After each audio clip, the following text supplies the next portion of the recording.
আমার বন্ধুগণ, ইসলাম নারীকে যে অধিকার দিয়েছেন, এত বড় অধিকার আর কোনো অন্য ধর্মের ভিতরে দেয়া হয় নাই।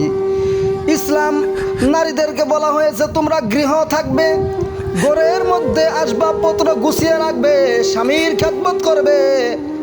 মেয়েরা যদি 4টি কাজ করতে পারে তাহলে ওই মেয়েরা কিয়ামতের দিন আল্লাহ রাব্বুল আলামিনের 8টা জান্নাতের যে কোনো দরজা দিয়া প্রবেশ করিতে পারিবে। যদি মেয়েরা 4টা কাজ করে, 1 নাম্বার হলো মেয়েরা 5 ওয়াক্ত নামাজ আদায় করবে।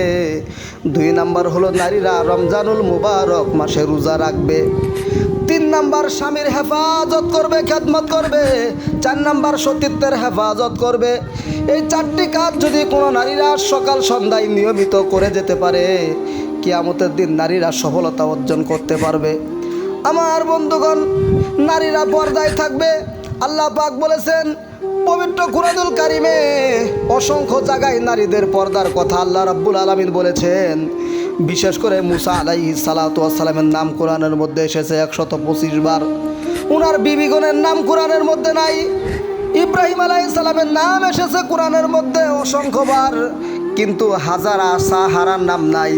বিশ্বনবীর নাম এসেছে পবিত্র কুরআনুল কারিমে কম পক্ষে 450 বার, কিন্তু ওনার বিবিগণের নাম নাই। তার কারণটা হলো আল্লাহ রাব্বুল আলামিন কোরআনের মধ্যে নারীদের নাম উল্লেখ না করে আল্লাহ তাআলা নারীদেরকে গোপন থাকার জন্য বলেছেন। কিন্তু একজন মহিলার নাম আল্লাহ কোরআনের মধ্যে উল্লেখ করেছেন, যেই মহিলার স্বামী নাই। তিনি হচ্ছেন হযরতে মারিয়াম আলাইহিস সালাতু ওয়াস সালাম। তিনার নামটা আল্লাহ তাআলা কোরআনের মধ্যে বর্ণনা করতে গিয়ে তিনার সতীত্বের কথা বলে দিয়েছেন। তিনি ছিলেন পুত পবিত্র নারী, সুফি নারী। আমার বন্ধুগণ, নারীরা কত পর্দাশীল, নারীরা কত ধৈর্যশীল, নারীদেরকে বোঝাবার জন্য আল্লাহ সূরা মারিয়াম নাজিল করে দিলেন এবং মারিয়াম আলাইহিস সালামের ঘটনাটা বর্ণনা করে দিলেন।